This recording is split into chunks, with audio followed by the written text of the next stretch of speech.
Adam, are we rolling? Yeah.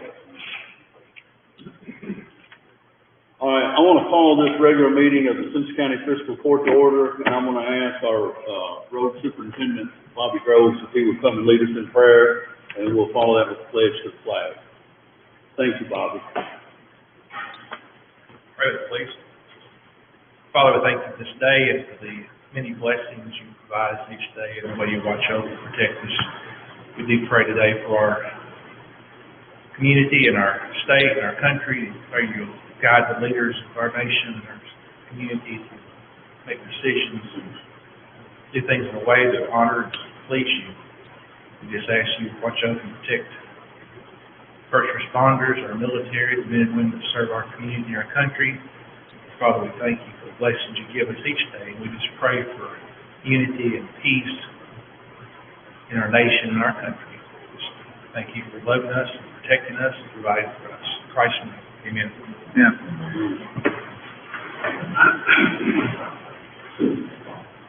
Pledge allegiance to the flag of the United States of America and to the republic for which it stands, one nation, under God, indivisible, with liberty and justice for all.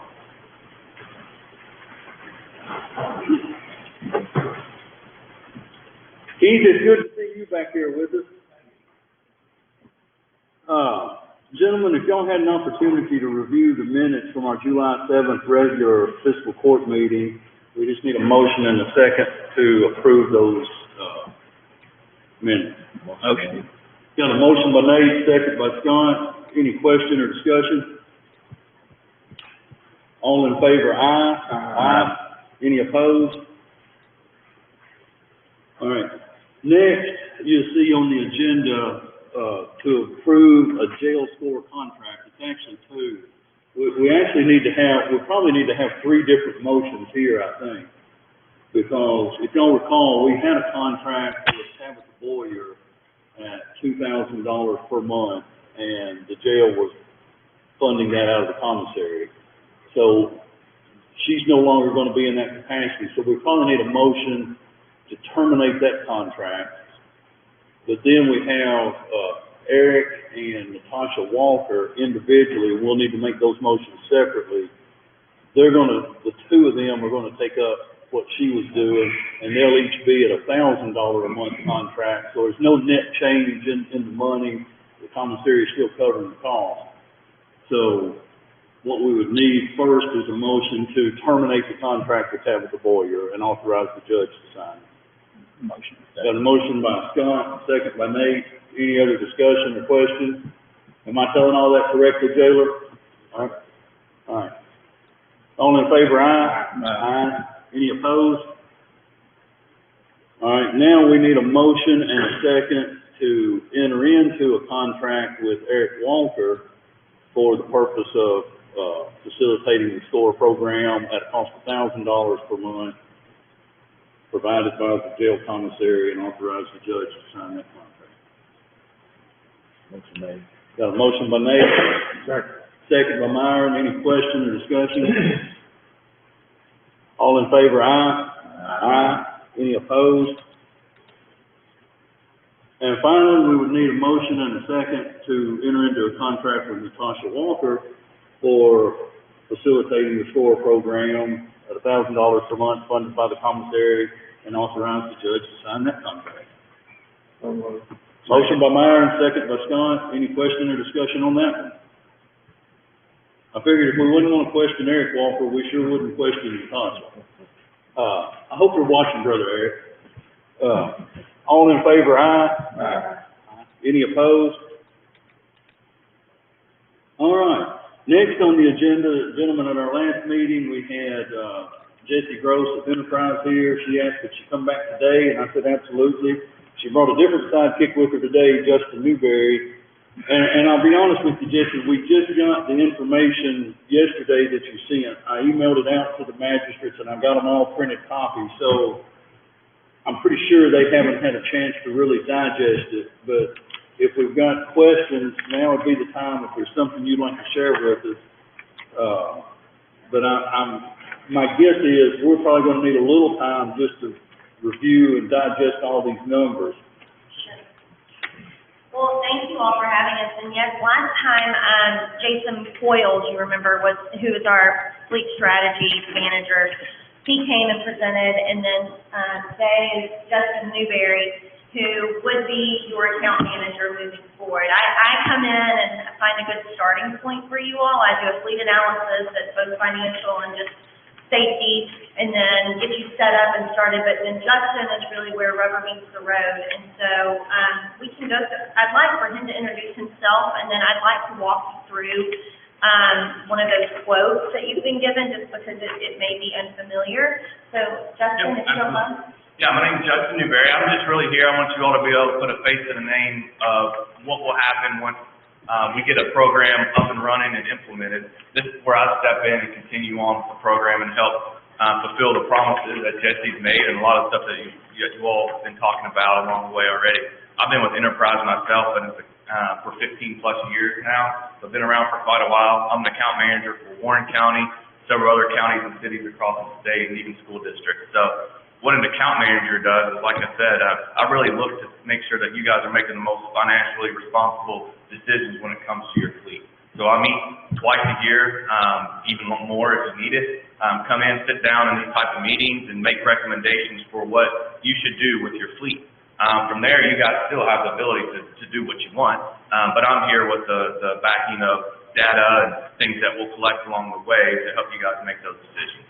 So that's really what I'll be here for. How long has Warren County been using this program? Warren County has gone, I believe, on their 5th year with us. I took over Warren County when I come on board, so yeah, I believe it's 5 years. Is that their sheriff, or is that? Yeah, that's going to. Is that the entire fleet? Yeah, work with sheriff and for those vehicles and also for the other county vehicles that they have, road department, things like that. So all of their vehicles are leased. They don't own. I don't know if they have 100% of their vehicles leased, but they're really on board with the program. But they are leasing vehicles basically for every department. Absolutely. Yep. Yeah, they're a great referral for you guys too. I mean, if you guys have any more questions, Sheriff Hightower would be one to talk to for sure. So we're over there. So. And I did bring a sample of what Justin does. It's a lot of data, but if you don't mind, I'd like to pass that out. Just so you can kind of see what he said. Our value proposition is that we want to. We'll have to share, but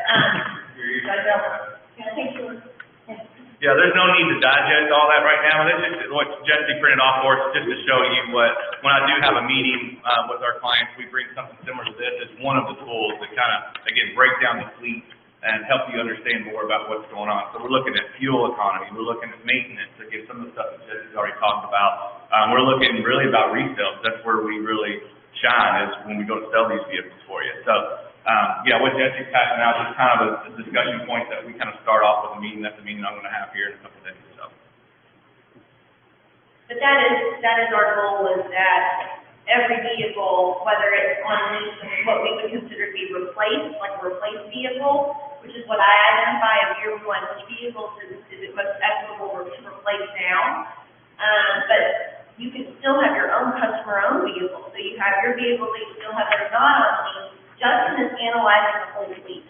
So whether you purchase vehicles through us or it's your county vehicle, until it is on the leasing program or however you want to fund it, we're still keeping eyes on it because that goes into your overall fleet spend. So we're constantly looking to reduce your fuel, your maintenance, your repair.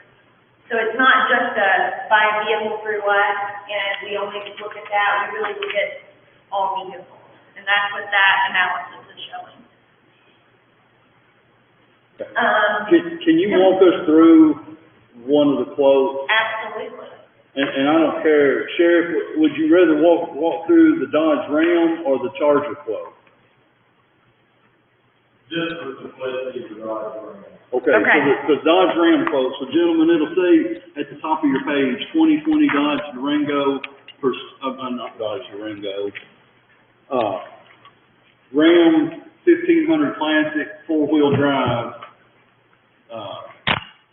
is what it'll say at the top of the page. Yes, if you look at the top right, there's a quote number. I'm looking at 4655308. Yes. Yeah, so just walk us through this one, so that we Yeah. kind of get an idea of how this really works. Sure. Because I have a feeling what we're gonna need to do at that point then is just digest all this information. Right. And then And we'll go through this one, and then I want to speak to also, Bobby, your vehicle, because it's going to be a little different in terms of the terms that yours is set up on. So we'll start with this one. Okay. Up at the top, and I really don't mean to treat you elementarily. I'm just know that this is kind of new language for everyone, so I want to slow down and make sure we're all on the same page. Up at the top, where that first bolded line is, that's just your year, make, model, what the vehicle is. You do see SSV, that's for your pursuit vehicle. So your pursuit Ram is going to be different than just the standard Ram 1500, okay? Your term is for 60 months, so 5 years. That's very standard for sheriff vehicles, but to what Justin does is every year he's looking at market trends, he's looking at your mileage, he's looking at everything. That's all subject to change.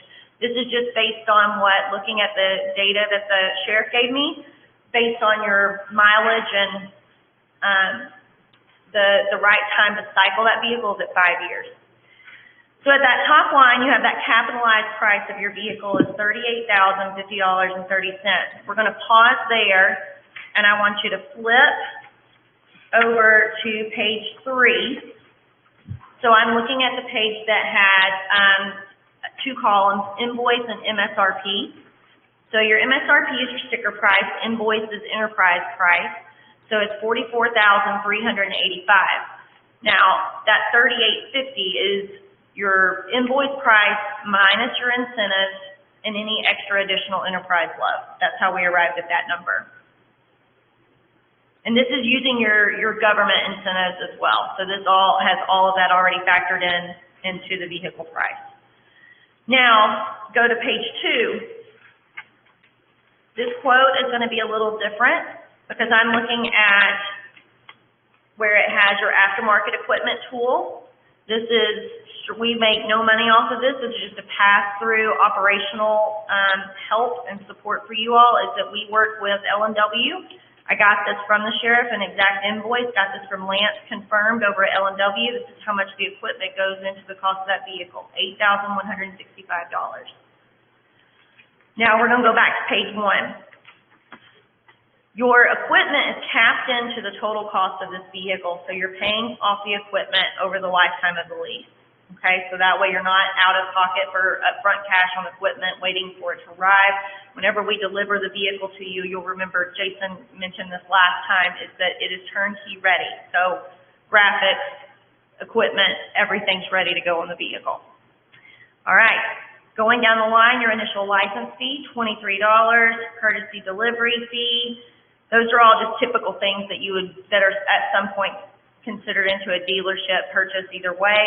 We're going to go down to that total capitalized amount. That's your delivered price of $38,000. And then you're going to depreciate it at 1.6. That's just because that's the term that you're going to use the vehicle from $38,000 down to what we're going to call your reduced book value, so the price that you're going to pay off at the end over 60 terms. You're only paying for what you use, 60 months. You're only paying for what you use. So think of it like a bookend. You have your capitalized price. We're going to pay it down. If you go down to the bottom, I have you guys paying it down to $1.50 because you get so close to paying it at zero anyway. Okay? Any questions so far on what that delivered price to your reduced book value? Any questions there on how we arrive at that monthly payment of $637?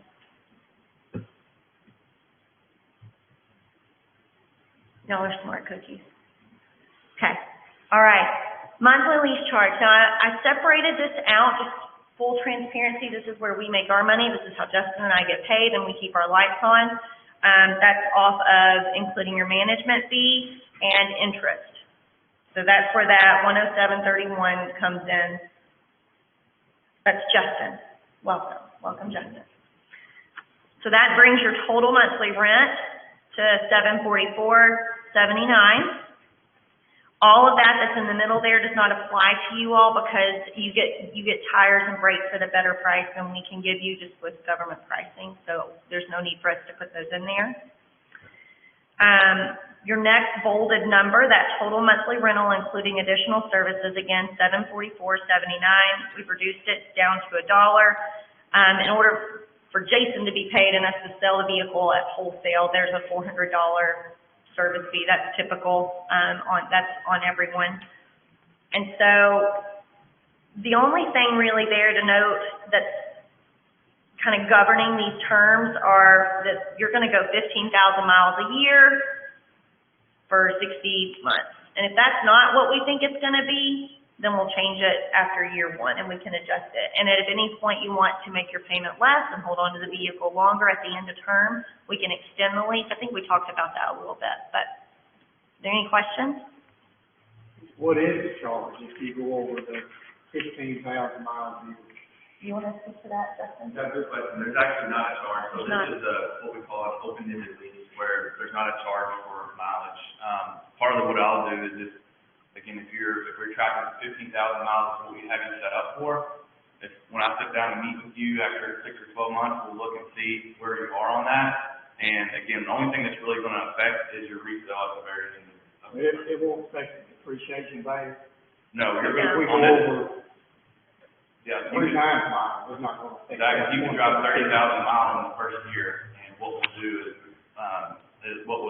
it's just going to affect your resale at the end of that. You're already depreciating it down to 0 as it is, so. Does that answer your question? So now, out of the $744.79 that we'll be paying per month, you're saying that the tires and brakes isn't included in that? No, because you guys could go replace your tires and brakes for cheaper than what I can include them into the lease. I can always add them if you want to. And you all have an in-house shop that it would be more cost effective for you guys to replace them as you need on your own, just like you're doing right now. And each vehicle that will be leased from you is on the contract for 5 years in? Yes, but if we notice, this is just based on my broad brush of just the sheriff's department, that's what your average annual mileage actually came out to 12.5, so I put it at 15,000 just to be kind of a buffer. But if Justin notices there's some more vehicles that are going over that in year 1, then we can adjust it based on the resale value. If you want it to be at 4 years, we can set some up at 4.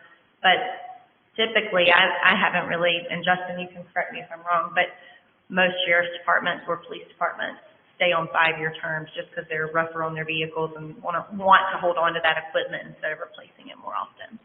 So at the end of the 5 years, Mm-hmm. we got a 75,000 mile vehicle, let's say, we put the full 15,000 miles on it every year. Right. At the end of the 5-year lease, 75,000 mile vehicle, you guys take it and sell it, Mm-hmm. and it brings how much money you anticipate, and how does that money impact us going forward to turning the lease vehicle over? Great. I'm going to look back at something I gave you guys. In that menu pricing, I believe that our resale value was, I believe our resale was $9,000 at a minimum on that vehicle. I'm looking for that menu pricing I gave you guys. But what you do with the resale, it's yours. And that would come to you, sir, of, I don't know what your statutes are of, can they roll the equity? They have to roll the equity into the next purchase of the next vehicle, correct? But it's yours. And if you wanted to, you can hold on to it, if you own it, or we can sell it.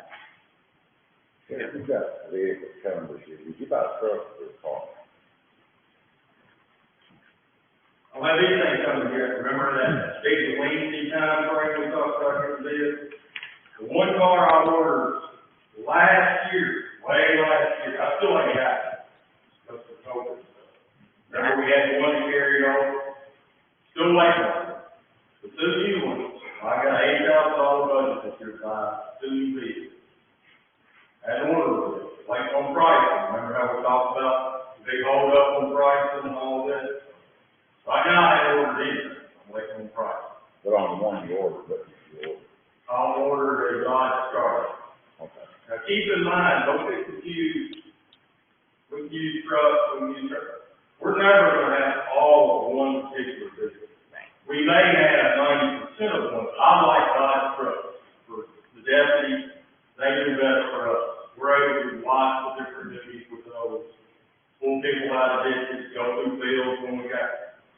I like the Dodge truck. Sometimes we have to do the interdiction out on the interstate, and the truck's not what you want to have out there. So I like to keep one or two Dodge Chargers in our fleet for interstate vehicles. We've got one Ford Interceptor, which is a small SUV.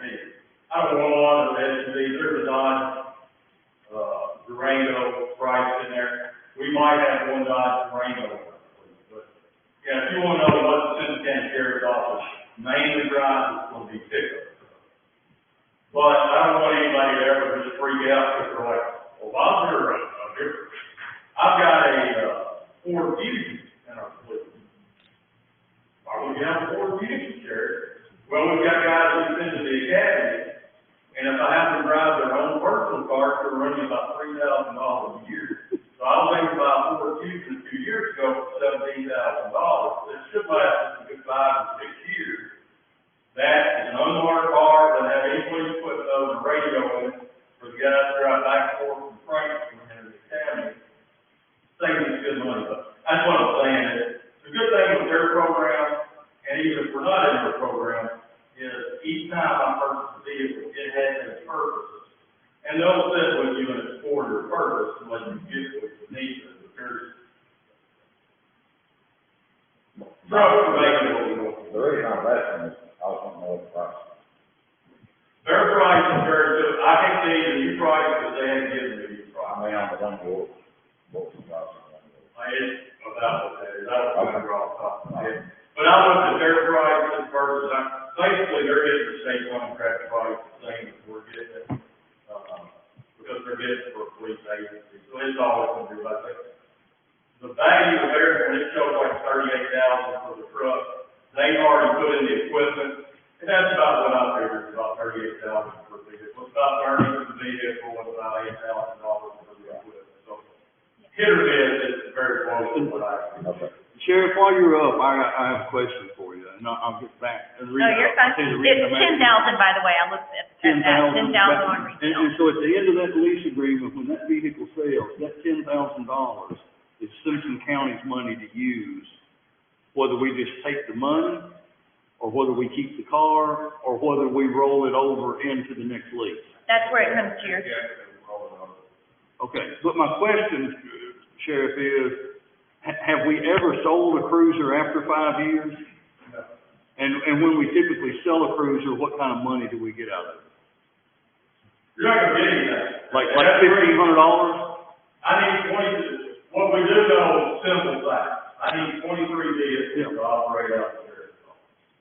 Right now, I've got vehicles that got $200,000. I mean, the reason I ask the question is this, and this is something I think all of us need to put a head and a pen and paper to, is you're not selling a vehicle after 5 years and you're running it. We need to take a hard look at what are the maintenance costs from year 6 to whatever year we sell it, and then what kind of money we're getting versus in 5 years, you know, we've had probably very little maintenance costs and we're rolling $10,000 over rather than, I mean, and here's what I'm saying. I'm saying this today to you, to the sheriff, to the court, and on the camera. I'm not saying what we will or won't do, but this is good information for us to absolutely. start putting a pen and paper together to say, how is this best going to work Right. in Simpson County? Judge, I would like to point out, I'm big in remembering, because I know you guys went through a lot of stuff. I remember what happened at the church. I do have 2 vehicles that over the past 3 years that we have purchased, that I specifically told you when I was kidding. My intent is to run this vehicle for 3 years and then try to sell it. So what you will see, y'all, I mean, I'm neither pushing, I'm neither for or against enterprise. It's just an option for you guys to consider. Next year in my budget, and you have to ask yourself, how are you gonna handle it when you're sitting here? Let's say I need more than 2, but let's just say we argue about the 2 vehicles, like we do every year. I will ask for 3 next year. And I will tell you, when I ask for the 3, remember 3 years ago, I told you I was buying one truck that I wanted to sell.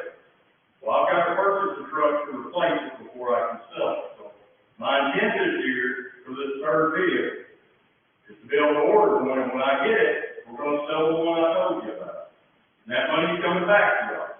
But yeah, on the asking money side, I'll be asking for $40,000 more to be able to replace that vehicle. What will we get when we sell it? I don't know, but I think we'll get in the low 20s for that vehicle. So, just remember, our plan years in advance. That's kind of what they do, but they do it on a professional basis. I can't move a lot of vehicles, I can move a vehicle every few years. We've never done it, and if y'all remember a couple of years ago, I explained that when we went through our budget cycle. Remember, I got the free package on two trucks. Those two trucks are the ones that we're intending to sell in the next year. Gotcha. And what we try to do, and I'm trying to summarize here, so correct me if I speak out of line. When I look at your purchase history, it goes up and down, and no fault to you, but that's the nature of your budget and things that happen, and then hello COVID, and you know, we're trying to bring some stability and predictability to your budget, and while also improving the safety of your vehicle for your drivers, regardless of department, and improving the safety for your community. So that's what we are. We are your professional consultants, where I would want the sheriff to be focusing on keeping people safe. I would want Bobby to focus on keeping everything running. Let us come in and be your eyes to look at what's the market doing, what's your best manufacturer to go through this year, where can we really get skinny on some of these maintenance things and repairs. And when you speak to the looking at year 6, 75,000 miles, and in year 5 for a pursued vehicle is where we identify you're going to start getting into risky behavior, anything beyond that. So let's reduce those risks all around, let's reduce those costs all around, and replace the vehicle while it's also still got value. That's where we're seeing a lot of success with other local government. Gentlemen, do y'all have any other questions? Is there a minimum of how many vehicles that you would have to lease? Is there a minimum? I would say you could do one, but that's not going to do very much for you. So for you all, at a minimum, I would do 3 or 4 of Bobby's trucks plus the 1 ton that he needs, and then I would look at doing 4 or 5. Or do what you did last year and do 8 in Sheriff's Department. That would be my, just like Plan C. Plan A is rip a Band-Aid. The more you can do up front, the more operational. Time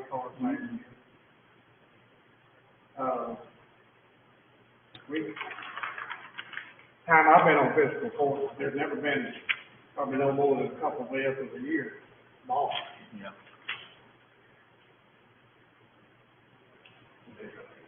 But Myron, I think the answer to your question is no, there's not a minimum. I mean, it's. Yeah, there's not a minimum. And that's the thing, there's no obligation. You're not obligated I just think to any number, if there was a minimum, and you're not obligated. If you do this 1 year and decide, 6 months into it, man, this is crappy. Jesse lied to me. Yeah, there's no obligation to continue on. It's not that, it's that if, let's just say the court trends towards leasing vehicles. Once you start leasing your whole fleet, you've only got 2 options after that. You continue leasing, or you're gonna come up with a ton of money, capital outlay money to try to refurbish your fleet. Yeah. So, it's something that we really have to think about. Oh, because absolutely. money, our budget, it does dictate a lot what we can and cannot do. And there may be some years we can do more than others, and that's probably the reason why you're seeing some of the numbers that you see. Right. I love that you brought that up, because now I understand why you're asking about the minimum. Like, if I said, if you agreed to just even do what you did last year, whatever that was, or the year before, start with 1 or 2, then next year, you're like, dang, this is great, I want to do more, that's fine. If you can't do it this year, then that's fine too. We really, Justin and I've been on meetings with him before where we may recommend X, Y, Z, but y'all can't do it, or you just don't want to, and that's fine too, but we at least want to show you the data. That our sheriff mentioned, I wasn't on court at that time, and I think in 2018, they kind of started a pilot program for these pickup trucks. Like Gary did mention, he's gonna sell his pickup trucks in 4 years. And one of what I remember was that the selling point of buying a pickup truck, the resale value was much greater than a vehicle or car. Correct. So I would kind of like to see how that, so that's gonna happen on next year, Jerry? One next year, and the year after that, the other truck. And so as a reference point, in the 5-year lease turnaround, $10,000 on a Charger, what would that number be on a Ram after 5 years? Oh, I'm sorry, I gave you the RAM number. The RAM number is 10,000, the Charger is 7,000. And, to your question, or to asking about like what the resale would be, I have fair market values on what all the vehicles are worth. So I'm happy to share that that's part of this exercise is I look at your fleet now to look at what is equitable, what can we get rid of now that would, we're not looking to just get rid of the crappy of the crap. Sometimes we look at what are your to offset costs and whatnot. Can you use a down payment, things like that, and offset equipment? So I have those on yours. I didn't see very many that were worth very much, even those 3-year-old vehicles, just because of how they're driven. But I can share that with you all. I know, the jailer says he has a question. Gentlemen, do any of y'all have any other questions? Well, I had just one, at the end of the lease, say you do it for 5 years. If we decide we want to keep that vehicle, we can purchase that. Would we purchase that for that 10,000 or what would it? At the end of the 5 years, you broke that down to $1.50. So technically, at the end of that 5 years, you pay $1.50. And you get to keep it. Will continue running. Okay, I got you. You got that. Good question. Oh, the jailer says he has no more questions. I guess you had no questions. You know, great minds. Yeah. Yes, I have estimated resale from when we first started exploring this process on all the vehicles. So if anyone has a specific question about a specific vehicle, I can give that to you right now. All right. Any other questions, gentlemen? Can we take one look, just because of the matter of difference between a pursuit and more of a commercial vehicle? I just want to, it's the same setup of the quote, but the reason that a lot of times this is so productive for other county vehicles is because of these half-ton, three-quarter-ton trucks. So I'm going to go to quote number up in that top right-hand corner. It's 4659120. It's your 2020 Chevy Silverado 2500.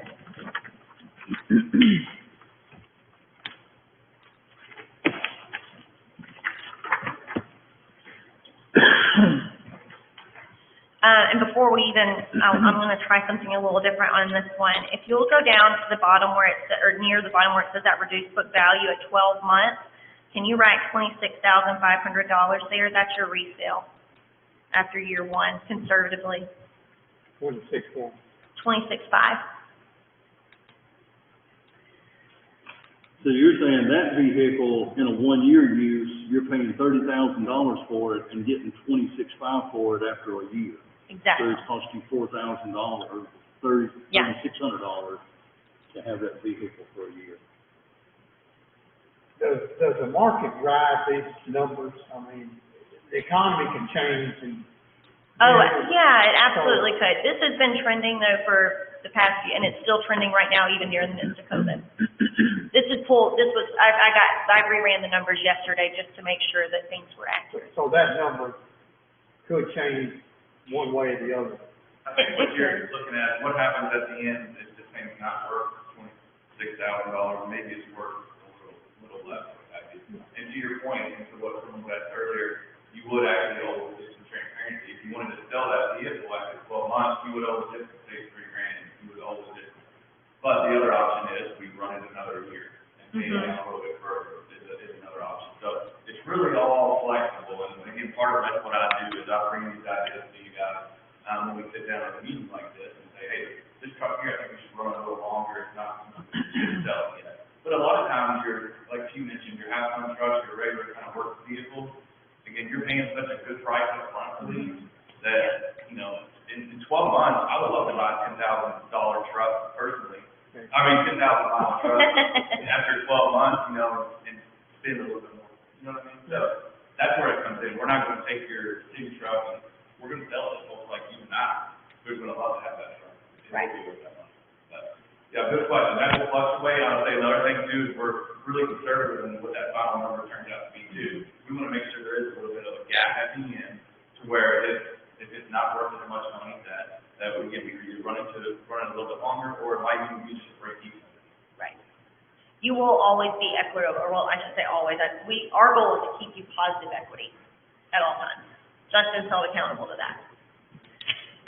This quote is set up the exact same. The things that are missing are there's not an additional equipment quote, but it is set up your same MSRP and invoice. If I were to show this quote to my commercial clients, they would throw bricks at me just because they cannot get the upfront buy that you as in government can.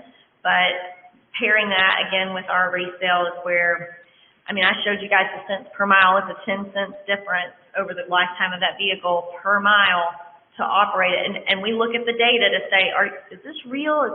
Can we really flip these every year and keep it positive? And it said yes, based on fuel, based on maintenance. And you shouldn't be paying a lot of maintenance. So we took that, Bobby and I talked about it, and we took the maintenance program off because you have an in-house shop that you can do stuff with, and it just doesn't make sense. So, but if at any point it did, we could add it back. Yeah, it is kind of counterintuitive to flip a truck after 12 months. I feel like we're not buy a vehicle, we're going to run it as long as we can. But if you think about it, in 1 year, 10,000 miles, you've maybe done 2 oil changes. Right. That's it. There's no maintenance. Everything else is under warranty. It's good. Let's get rid of it. So you've got, 8 stops up and oil change is all you can do on that vehicle for 12 months. So that's, again, I think that everyone gets the idea of that cycling vehicles makes sense, and a lot of times have to move that maintenance thing that a lot of people just don't see or think or account for. But it's a real number. And downtime. A lot of times downtime isn't considered either. I just wanted us to look at that, and your payment on that one would be $637. And see, we're not reducing it to 0, we're reducing it to that, basically $24,500 at the end. And then you're taking the equity and rolling it.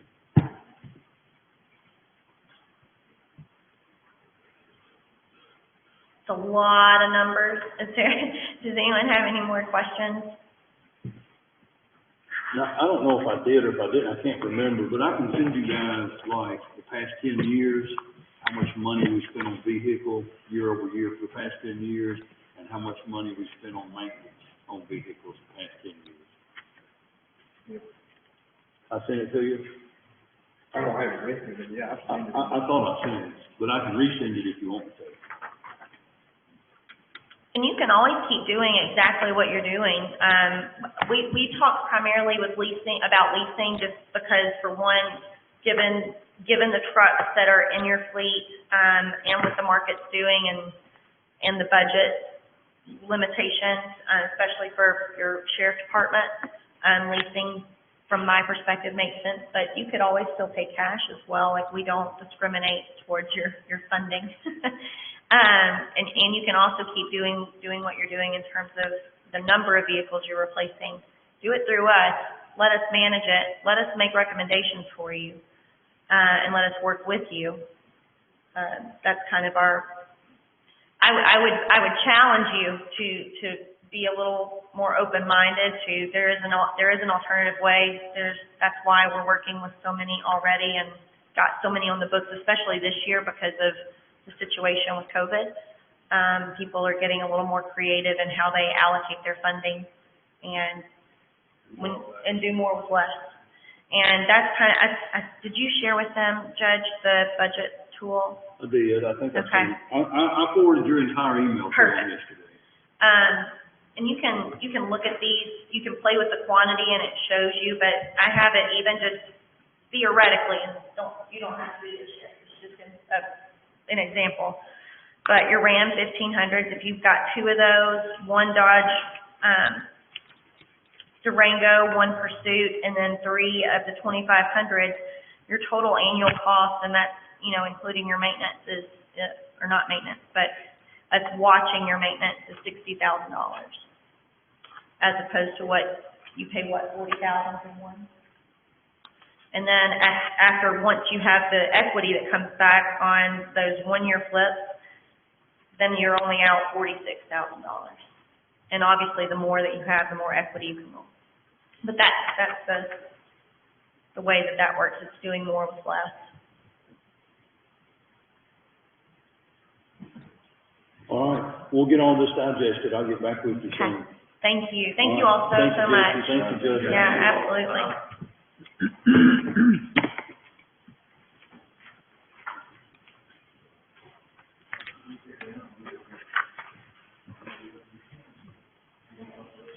All right, gentlemen, next on the agenda is just a discussion point. I think I sent all of you, it's in the packet.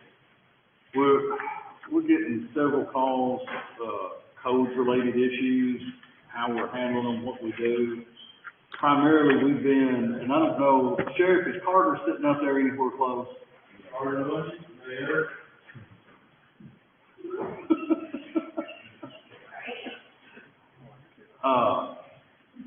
I mean, primarily how we handle the codes issues as they come in, they go, and it's all pretty much a reactive thing. It's just, if we have time, if they have time to get there, we try to deal with it. Those complaints, I don't know if you have the number in your data, but those complaints seem to be piling up day after day after day. I know, Scott, there's one issue on Broadway that it's hard to get a handle on some of this stuff. Doing it the way we're doing it. So my question to you guys is, do we want to take a look at doing something differently than what we're doing? Or are we happy with how it is right now? Carter and I talked, concerning, R1, 2, and 3, and A1, under 10 acres. And in talking with Carter, I found out that we basically, other than setbacks, we don't really have a lot of regs. Is that? And on the zoning aspect of it, if you look at all the calls that we've got, a lot of them are attributed to an urbanization of a rural area. In that, you've got acreage lots of beginning at 1 up to as many as 9 to almost 10 acres. Anything 10 acres or more is considered agricultural use. If you look at that spectrum, we've got subdivisions in the county that are R1, R2, and R3. And in those particular zone requirements, there's nothing in there in terms of code enforcement for property maintenance, which kind of leaves the spectrum for expectations to be wide open. In that regard, I know I had a case where, some live animals were being butchered in an R2 or R1 zone, residential zone, but it was in the county. Yeah.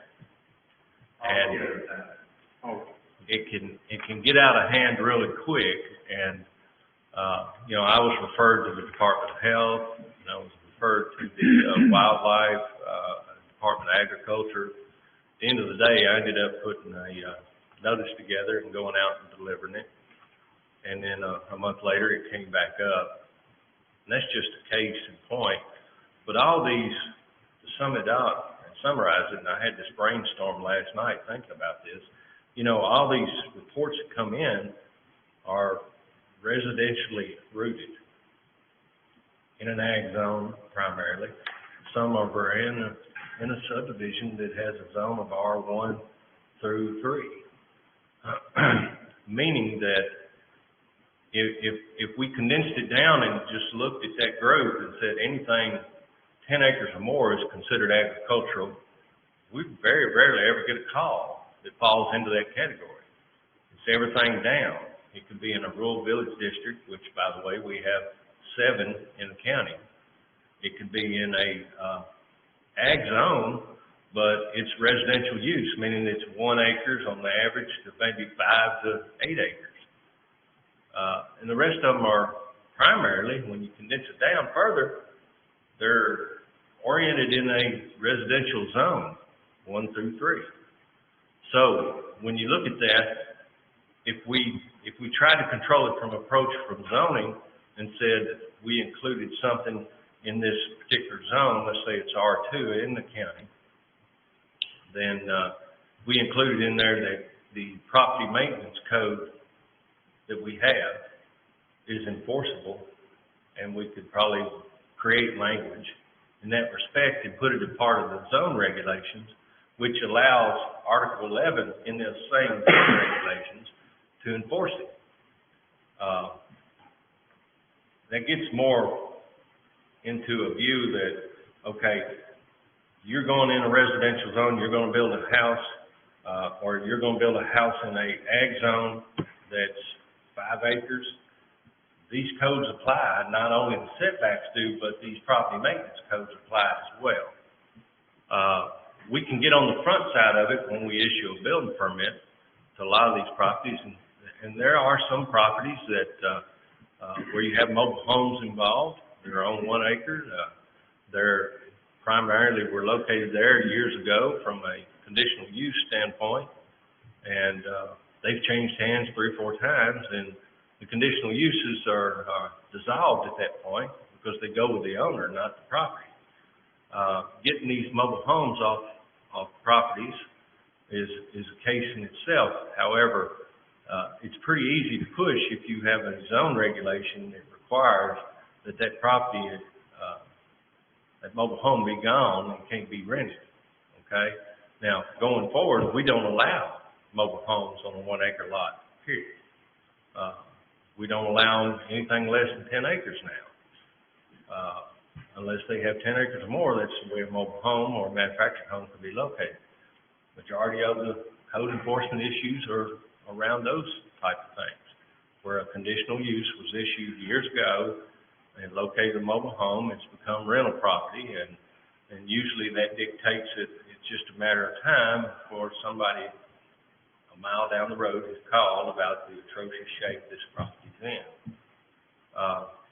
We've had some success stories, and we're still struggling with a few. But I'm thinking that if we condensed it down and attached our code enforcement in the county to our zoning, which is a lot more regimented, we could probably resolve some of the issues of being inundated with a lot of calls. And they usually come around in the spring and summer when people are out doing and paying attention to their property, not so much in the winter when people don't pay attention. But the realization of this is urbanization in the rural areas.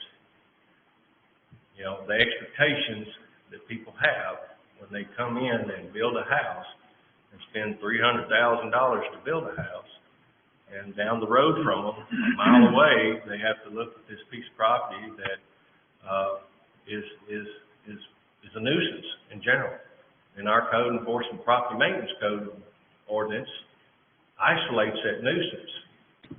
This puts a little more clarity to it if we can list it under the zone. We don't have those tools actually in place. No, you got 2 books you're juggling with. You go here and you go there, and it would be better if it was all in 1 book. And the property maintenance code is such a small portion of what we do, and as the judge alluded to, basically we handle it by the grease. You know, the grease gets on the squeaky wheel. That's the way they're handled. And if it squeaks loud enough, we grease it. But that's all we do, we grease it. We don't find out why the grease is not sticking. That's where we're at. Yeah. A little bit of history. Before I had this job, I was hiring a zoning attorney. And one of the things that I came to conclusion was that the county was going to become more and more urbanized. And cities not understand that this entire county is just not economically feasible. And so informed, I came to the conclusion, I talked to the judge, and he had a lot of property maintenance stuff. And I tried to push him for that, and I got nowhere. And so when I got this job, I still pushed, and finally got them to adopt something. It's been tinkered with, Marty's been around for that, so there's always been concern that we live outside, we don't want mowing requirements being enforced on Farmer Brown's property out in the ocean. And so there was, my concern was not Farmer Brown, like they tell people, lessons about areas outside of Corpus Christi limits that are urbanized. Subdivisions either in fact or de facto, I mean, they may not have, you look at it, they look like a subdivision. And so we adopted that, and also the whole point was I was going to be reactive.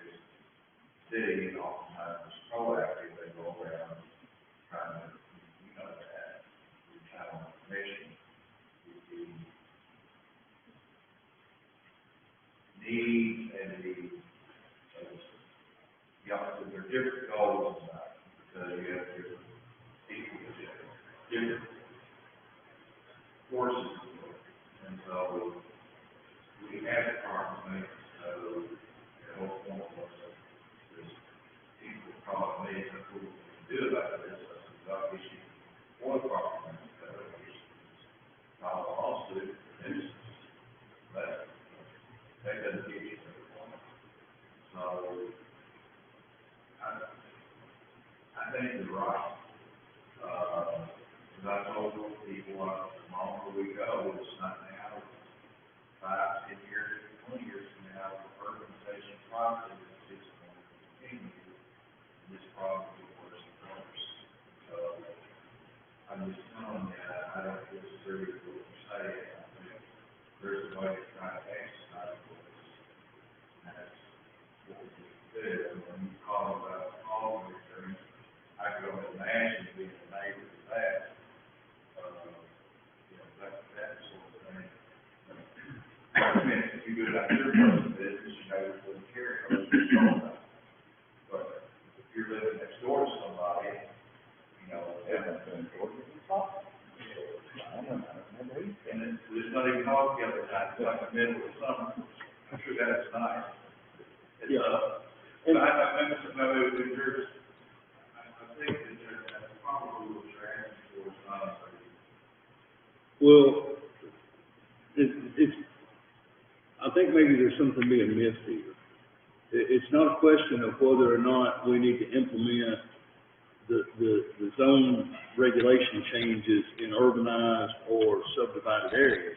The question at hand is, with the volume of calls that come in, do we want to just tell these people, okay, we'll get to it when we can, do the best we can, or do we want to take a step to get more proactive about policing the codes violations? Well, honestly, right now, I don't know that we have code violations outside the city limits. I think about places like Cambridge Trace and, Patton subdivision, yeah, we got Sherwood Terrace subdivision over there. I don't even know the name of the subdivision out here on the Honeysuckle. Then you got, like, where Scott's living at down Broadway, I don't know that that is a subdivision name. It's like you talked about, maybe a de facto subdivision. It's not really technically a subdivision, but when you drive down Broadway, it's definitely not farmland. You've got Huntington Park in behind that definitely is a subdivision. And basically, we have no provisions for any type of codes or how we handle violations. And right now, we pretty much just tell everybody we'll do the best we can if we can get out there and look at it. And then, Well, we don't currently have anything on paper to show the violation. Right. We don't have that. Right. But here's the thing. There's no purpose of putting it on paper if we're not going to do anything. Hope this is on the issue of the court.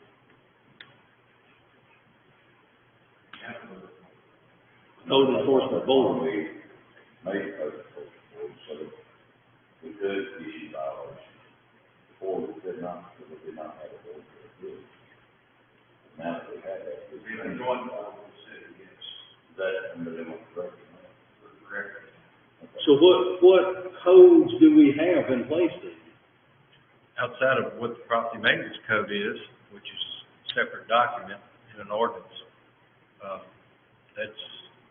and we've got the zoning code, and that's it. Now, Article 11 in the zoning code allows code enforcement procedures to take place, where before, all we could do was file a suit. Now we can impose fines, penalties. I can speak from personal experience in the last 2 months. I got a phone call about 2 mobile homes that were basically falling down, that hadn't been able to do nothing in the past because they didn't have the code enforcement. Part of that taken care of in a couple of weeks.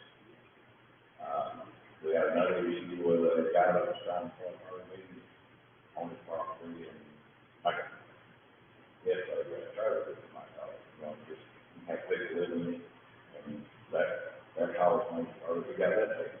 care of. So, I mean, I don't know if we have an ocean board officer change. I kind of like the things going on now. We tried that with the city board, and it was, I got calls, this is different between the city and the county. And, I know what you're saying about the residential areas, but, I mean, I'm personally having in my office, I'm not going to go off the calls from that. I'm willing to do something to work with, I don't think part of them would be, Do we need to have some additional language that deals with the residential areas? If you read the purpose of every R zone, or every zone for that matter, it starts off with just, basically describing the area, what it should look like, and what it's for. There's not much deviation between R1, 2, and 3, but we don't go further in depth with what our expectations under the property maintenance code should be in that area. And that's where we get into the differences, because when you look at it, in these areas, prime example of the RVs, I started off conversation to the effect that it's an RV park, more than one unit, and it's being lived in. That's a code issue with a building code. It's not considered a long-term dwelling, okay? It's got to go. You can park it on your property, but you can't have anybody living there. And it was obviously through the pictures. I had pictures of people sitting outside, cooking out, and in their lawn chairs, and things like that. So it would, when you see the ladders coming out, and you see the elevators pulled up, that this thing is situated to, just like it would a campground. Now, I've got 2 other campgrounds that are miniature campgrounds in the county that are a problem. However, the property owners seem to not think they got a problem. Some of the surrounding property owners have pointed it out to me. So, those are struggles that I've got. They're both in the ag zone. The ag zone's wide open, so if you get right down to it, how is that a nuisance when right down the road, there's a salvage yard of old cars in the woods? Nobody said anything about it because it's in the woods. Nobody's seen it, okay? But the minute we get a storm and all the trees are down, that's going to be seen.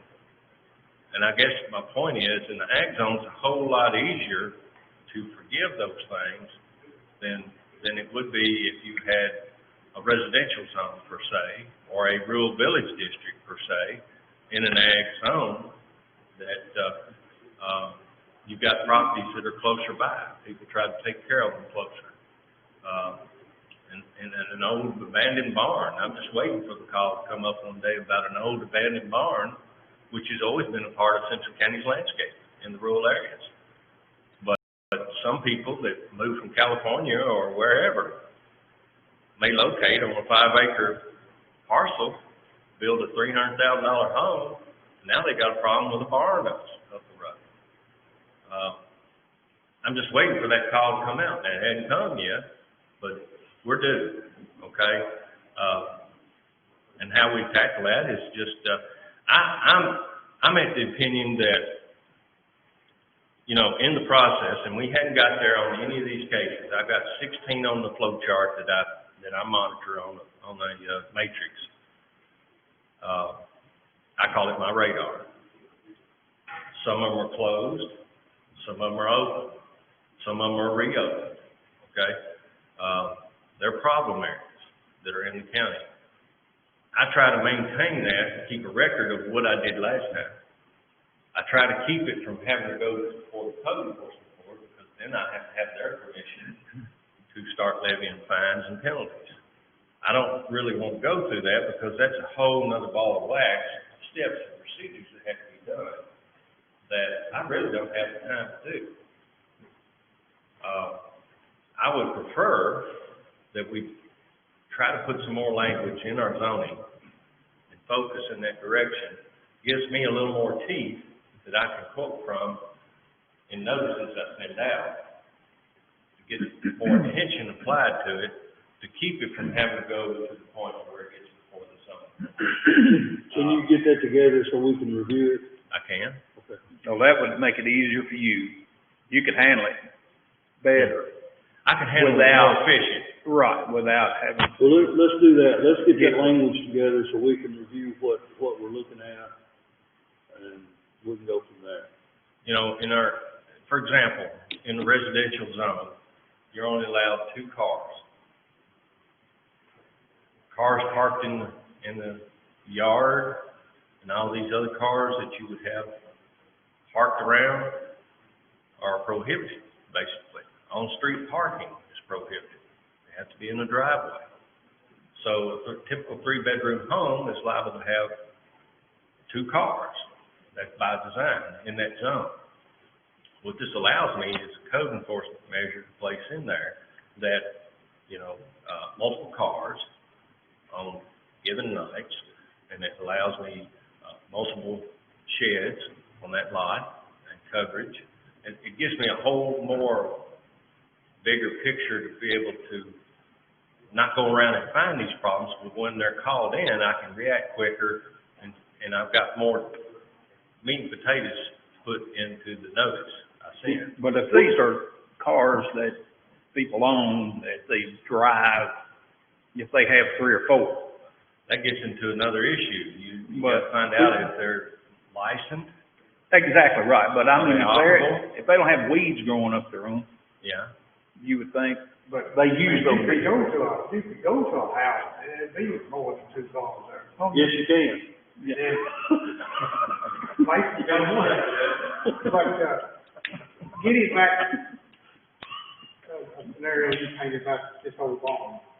And we're talking about, as far as A1, or A1, we're talking about under 10 acres. Mm-hmm. I can respond to that one when it comes out, if I had this in there and say, that's an ag zone, and it's not prohibited. You know, these people that want, like you referenced, build a $300,000 house, and there's no barns that have been there for 10 years, for 100 years. I don't like any type of language that's gonna start forcing people to tear down that. People gotta understand about the country. You gotta understand about this before they go out and buy a lot in the country. I So try I my like to best to keep explain language it. on all this, like, maybe. Yeah, let's just put it together. I'm more focused on what I call the urbanized or subdivided areas. I don't wanna look at agriculture farmland. Absolutely not. All right, so we'll get that together, and we can see what that language will be, and hopefully it'll be something that'll be helpful. Any other questions? All right, good. Thanks, gentlemen. Thanks, sir. Thanks. All right, gentlemen, one other thing, and I think it was emailed to you, and I think there's a copy there in front of you. At our last meeting, recall, we passed, the agreement for the SRO pending, passage by the city commission and the city passed it, but then the school board wouldn't. Because the school wanted to have, not only that we would renegotiate a new contract after December of 2021, they wanted language in there that if we didn't get a new agreement adopted, it would revert back to the old agreement that's 10 years old.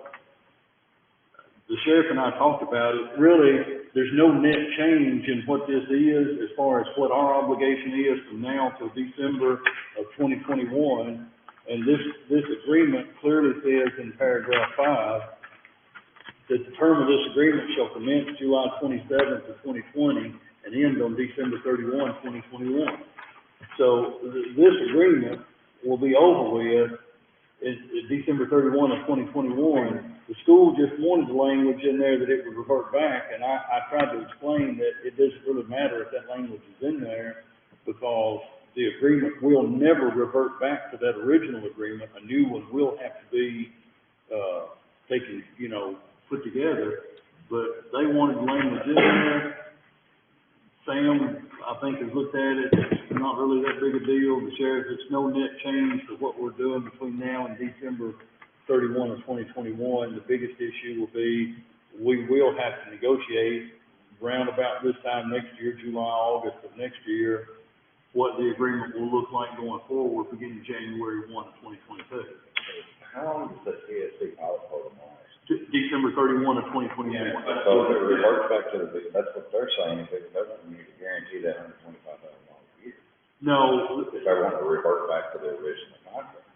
Yeah, but no more than that, they wanted their financial obligation to be the same as it was then. But as I explained to the school board attorney and the conversations I've had with the city, you gotta understand too, those numbers were 10 years old. The cost to have that officer and pay that retirement and all the costs associated with it now 10 years later, it's never gonna be the same. So you're never gonna revert back to that old agreement with the money. I'm just wondering where that $125,000 came from. Well, and that's my point, is this whole thing's gonna have to be rehashed next fall so that we know going into January 1 of 2022,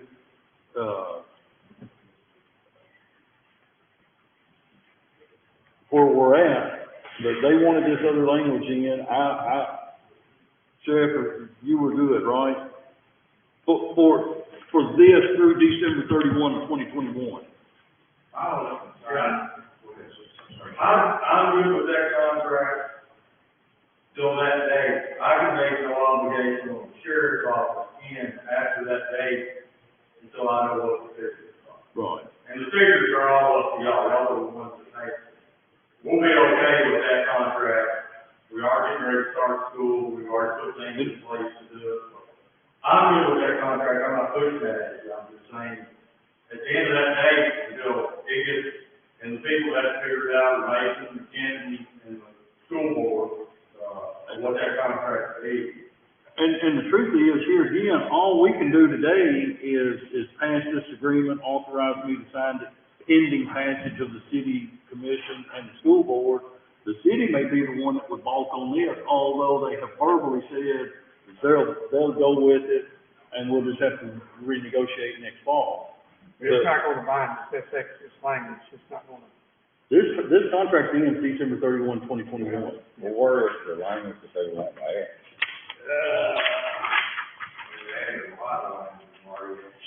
Yeah, like I'm having some concerns about we pulled out the snow removal. They wanted the snow removal left in. And the city verbally said that they are all right, they'll do snow removal for one more winter. Also, they part about, the sheriff's commission, we take language. Well, they left it in there through this next tax year. I'm just saying that was a difference. Yeah, they want to reduce the sheriff's tax collection rate going forward. Wow.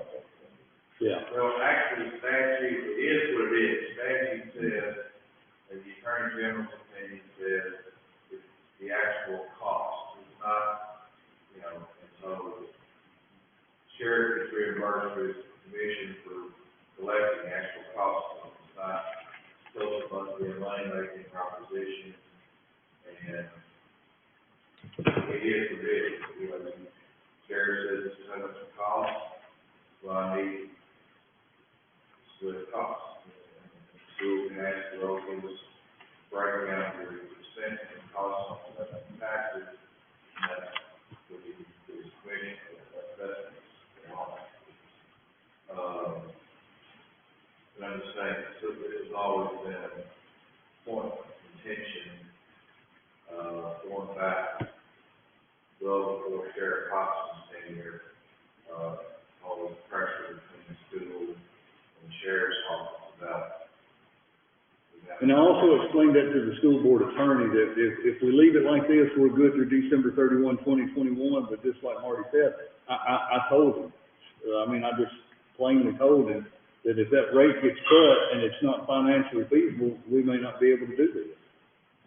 I thought you said that we took the snow removal out. We did in the original, they wanted it back in. Okay. Yeah, they wanted it back in, and then paragraph 2, on down, about just a little below halfway down the page where the sentence that starts, the parties shall in good faith negotiate a new agreement. That was all in the agreement we just authorized at our last meeting, that we would in good faith, negotiate a new agreement for the provision of a school resource officer to take effect at the termination of this agreement, provided that if such new agreement is not agreed upon and executed by the date of termination hereof, the arrangement regarding the school resource officer shall revert to its pre-December 31, 2011. We pulled that all out, but they want that back in. That's my only concern, that's the confused as far as I'm concerned, because on the one hand, you have paragraph 5 saying again, Yeah. and then in this paragraph 2, if we don't reach an agreement, a new agreement, the old one automatically kicks back in. But here's the deal, if it automatically kicks back into the old one, the city's on the hook for providing the officers, we just give them either $10,000 or $15,000 and we're done. So it wouldn't make any sense for the school to even want to go back to that agreement. Well, to me, it looks like it goes back to the old agreement. We would still be supplying school officers, but the rate would be, the city would be responsible for whatever's updated between the school and county and state. Yeah, but the old agreement had the city providing the officer. Well, Huh? No, the original grant, originally, we had sheriff's office had it. that's the original agreement. I don't like that language in there. I can't vote for it, I'm sorry, I just can't vote for something that refers back to 2011, I'm just saying, the original, I'm sorry, seriously, the original agreement. Had the county, had the, okay. That's when. The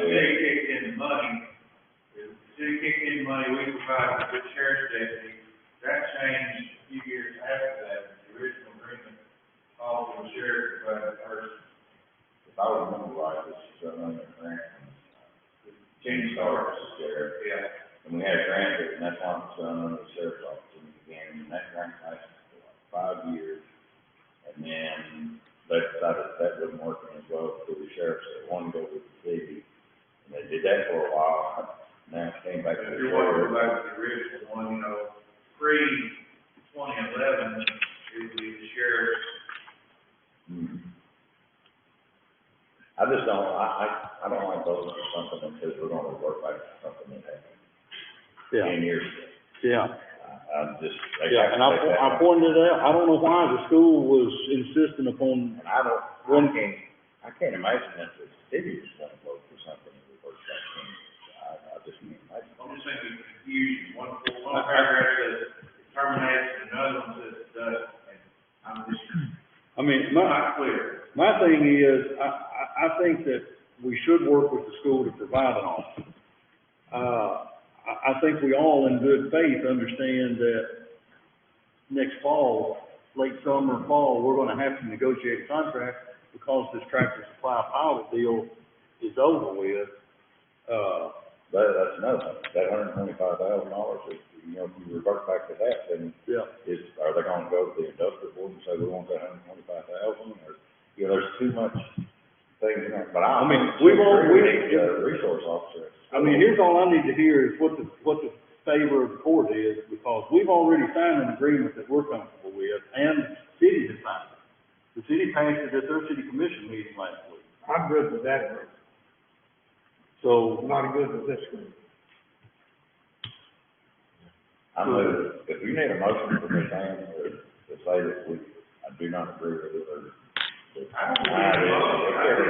think. I'll make a motion. yeah, I don't think we need a motion. I think the directive of the court is that I contact the school attorney and say, We've already approved one. we've approved an agreement and we're not good with this one. I think you could decide this one, I think you would have, because it's different, you all have to do a motion affirmatively doing it. If you're not doing it, you don't have to do a motion. And so, I mean, you just go back to the, the school folks and say, listen. I tell you what I would like, if we can do it this way, Counselor, I think I would like a motion that just states that, a motion that states that we intend to stick with the agreement that we signed July 7th. I mean, it doesn't say man. All right, so we got a motion by Marty that we just, adhere to the agreement we signed July 7th, 2020. Myron seconded. All in favor, aye? Aye. Any opposed? Any abstained? Okay. All right, moving along into financial business, if you had an opportunity to review the budget transfers, we just need a motion and a second to approve those transfers. Motion by Nate. Second by Myron. Any question or discussion?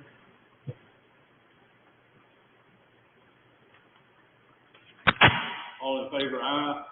Aye. Any opposed? Any abstained?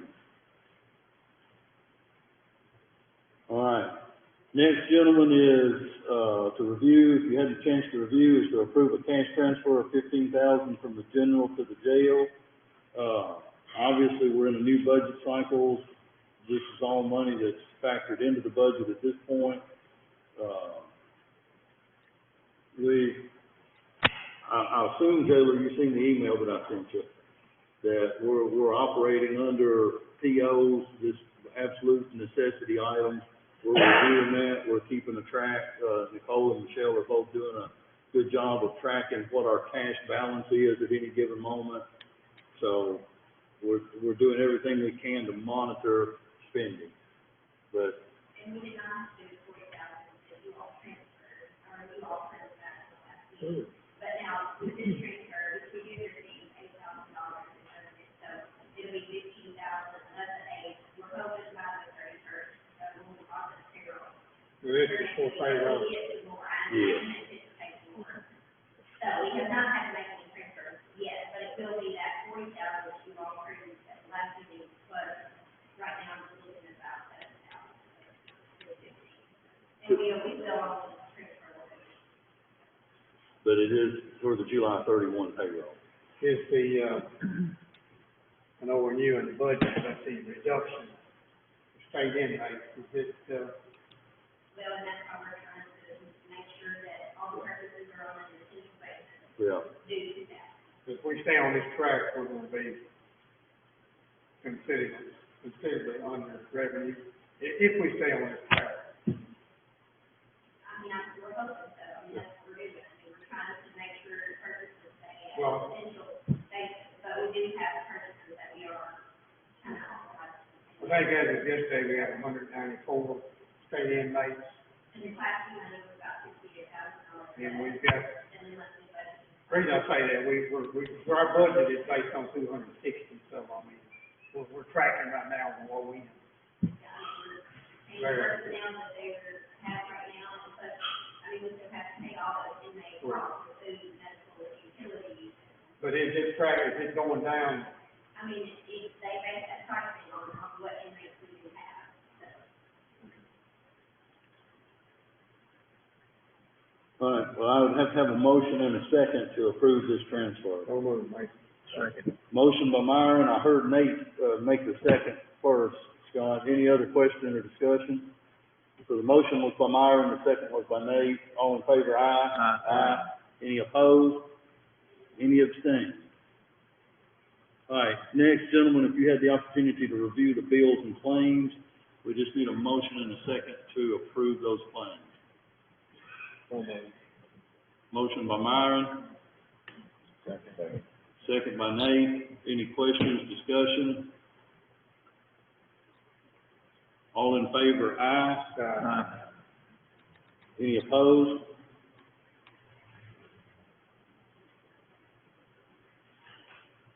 And finally, if you had an opportunity to review the treasurer's 2019-2020 settlement, we need a motion and a second to approve that. Would that also be pending an audit, like the monthly report? The engineer is that was the new thirty finance that, is for annual,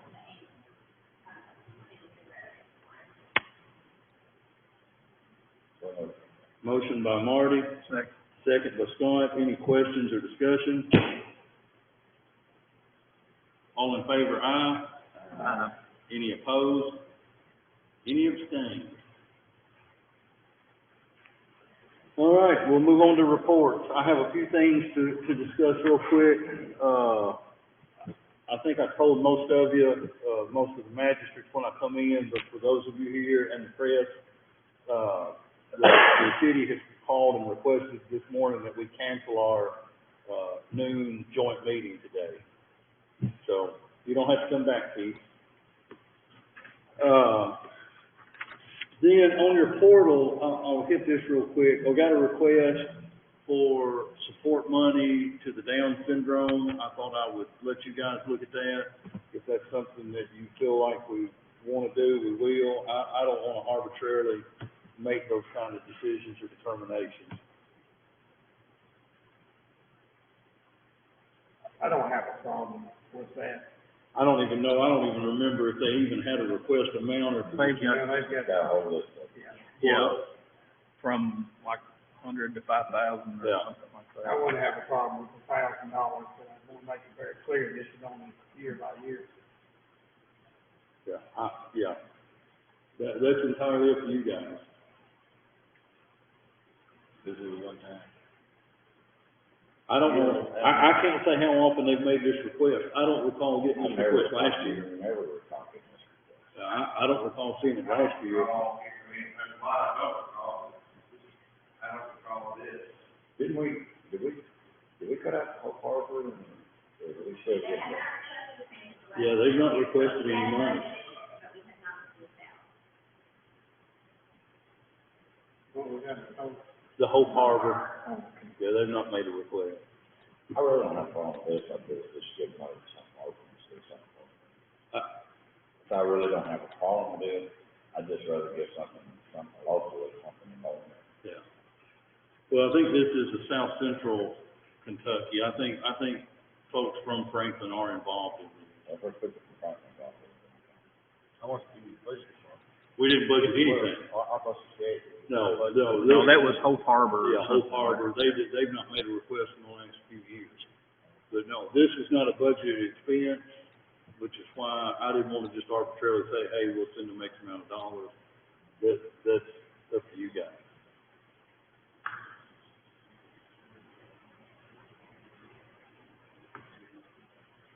And I mean, we're not obligated to it, so we can move on and I can finish my report. I don't know, I just think we're open. I'm just saying if we do one and. I mean, it's just the thing, to open up the door, yeah. I just think we're open up the door. That's just not, I think it's crazy. I think that we just need to hold off, considering all the stuff that's going on. All right, I'll move on in the report. Nicole did get all of the information together. We got the application and first reimbursement request for the CARES Act money. I don't know that we've heard anything yet on how it's being processed and handled. I know it's in the queue, but that's all I know about it. So if we get that first reimbursement, it'll make me feel better about the possibility of another reimbursement. I have no idea how that's gonna work. one of the things that we were gonna discuss at the joint meeting, that I guess we'll just discuss independently here, I've said, and I still believe this is true, we need a true, comprehensive growth plan. The sheriff is sitting on that committee, with me, of how do we want Franklin and Simpson County to look 5, 10, 15, 20 years down the road.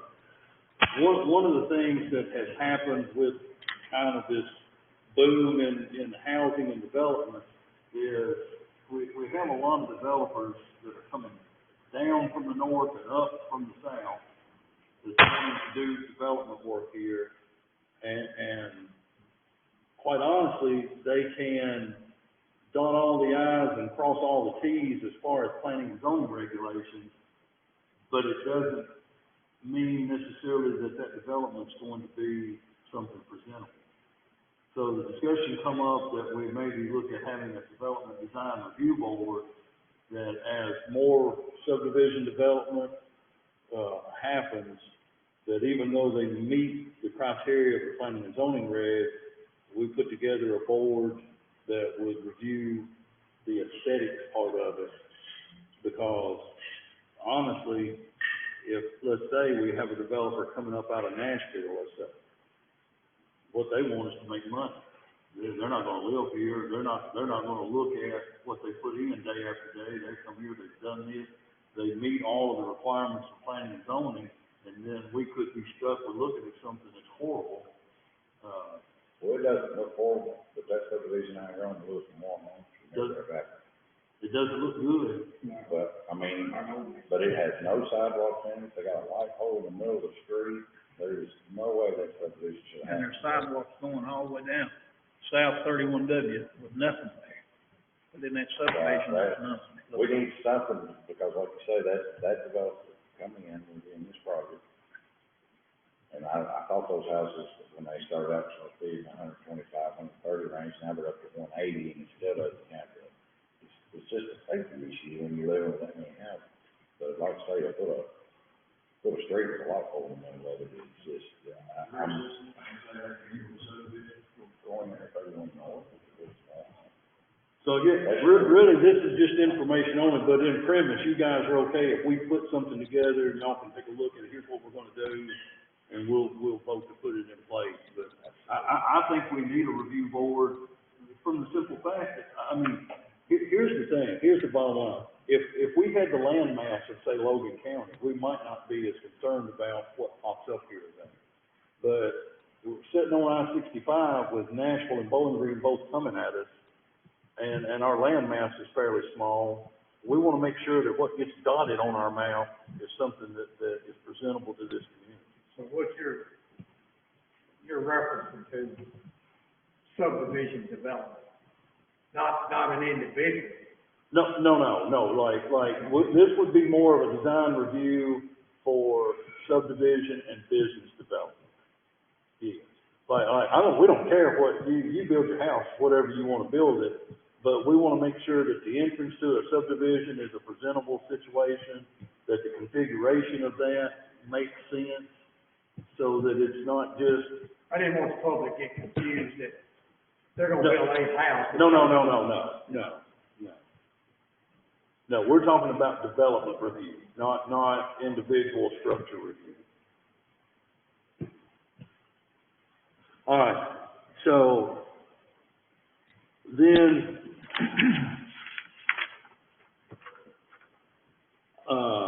the report that we just received yesterday from the district on the COVID-19 shows Simpson County had 104 confirmed cases, with 74 of those recovered and 4 passed away, which leaves our current active case count, according to the district, at 26.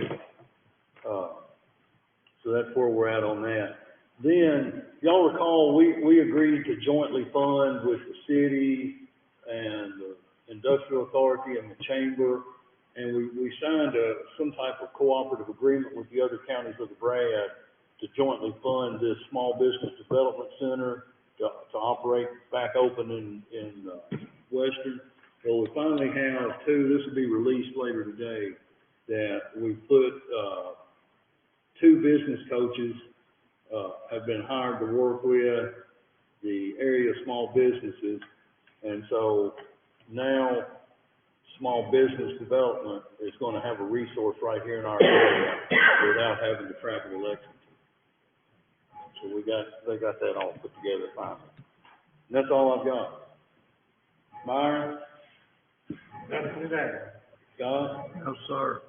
Nate? Yeah, just a little something from the Boys and Girls Club. We had met virtually yesterday, and, they will be opening up at the same time that the school will be opening up on August 26th. One of the biggest differences that they're gonna have this year is that they only wanna have up to 50 kids total in the building. And they already got a system set up, how they're gonna be able to distinguish which 50 kids that they're gonna get. And, it's gonna be difficult and hard, but the system that they pretty much got arranged is the most, reliable one, and it's the most, righteous one that they can go by, to make it all fair, it's like the fair system that they have set up. And they are going through all the measures of, getting it reopened, through all the cleaning and everything is already set up for them to do, so everything will be safe and it will be monitored. And they also wanna, have kids that, the ones that's not gonna be able to come, also will be able to continue to get online and still do stuff online also. And so the ones that won't be able to make it down there, they will still have the opportunity to get the same type of, training and do some of the same activities also. Very good. And that's all I have. Marty? I think the utilities have been marked on Southern Road, are they getting close to doing that hill on Southern Road? I see some flags and I have things. utilities marked, I'm gonna try to get that done after these two mowing, so we can move it in the neighborhood. So do you have a time frame on that? I'm waiting for I've actually been waiting for the road list, the reflection list to come back from the state, because I thought if we could get it done, when we had, just short time before our paving schedule, and that way they can get in. We, probably ought to run an ad on, or just run something on the radio, that road will be closed for probably 4 or 5 days or something. Usually we'll have it closing down, and I have Bob run that, Okay.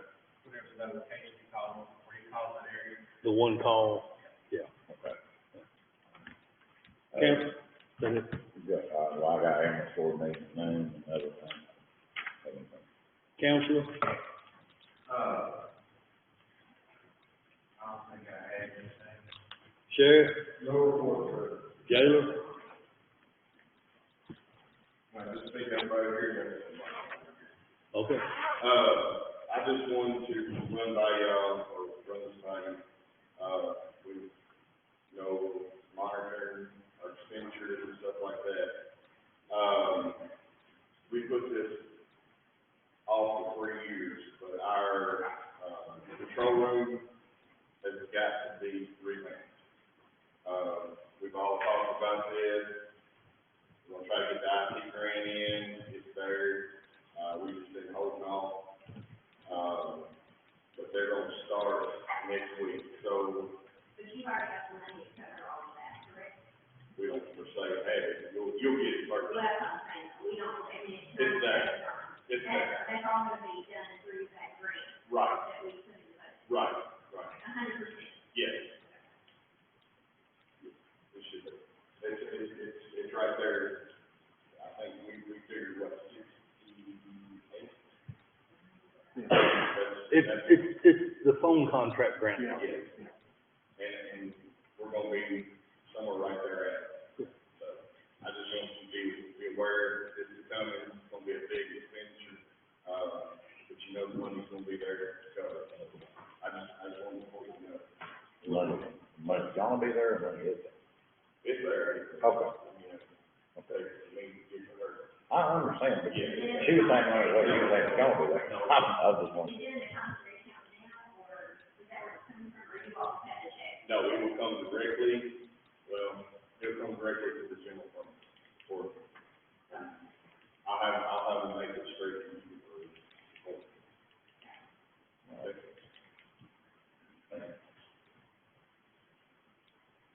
Bobby, did you have anything? Yeah. I just know about that Hunter Ridge. That Hunter Ridge project, the structural part is done, Scott Burton Daniels out. We had first planned on doing it first ourselves, but because of some damage done with no fault of theirs, that area is a bit larger than anticipated, and some roads rubbed up, so I went ahead and contacted the police, they're gonna put a couple of those asphalt and do that. And they'll just do a lot better job. I ain't spent that much money on the bridge, you know, have such a rough approach, as much as that to be done, so, we know we covered on asphalt. What about the Love Chapel Road? Are they done with that ditch yet? No, that's one of the things I got on my list to contact them, I called the low opinion on it, because, I was gonna get the sliders. They've done a lot of work on there. They had finished, I think, what they're gonna do on their land, and they actually had a swell cut on top of it to carry the water away from the road. So you're still gonna get some runoff, but I'm gonna contact and tell them first week of August, we're ditching that thing for their tile. Whatever they're gonna do after that, if they don't have anything else done, I'll just put a silt fence up myself, take our ditch. We have to have that done, first September, they're gonna do that road. Right. Okay. I'm just waiting for the, you guys stuff done. Second, I contacted the guy today this week, or last week, and as far as the flex funding, that 80/20, he has all that ready, they're just waiting for the state to give them the go ahead and start approving the projects. Okay. Sheriff, is there anyone out there with the jail that has anything? I mean, not the jail, the fire department.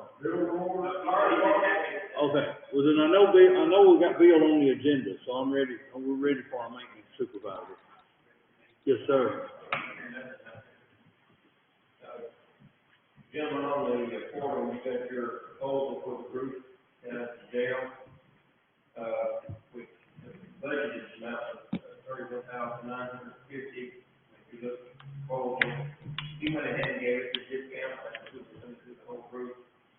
So he took off $2,173, so the actual amount will be $29,777. And that will be for sections A and B.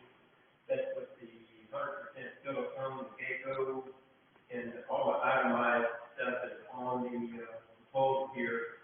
It'd be plain, 2 coats, heat warranted for 15.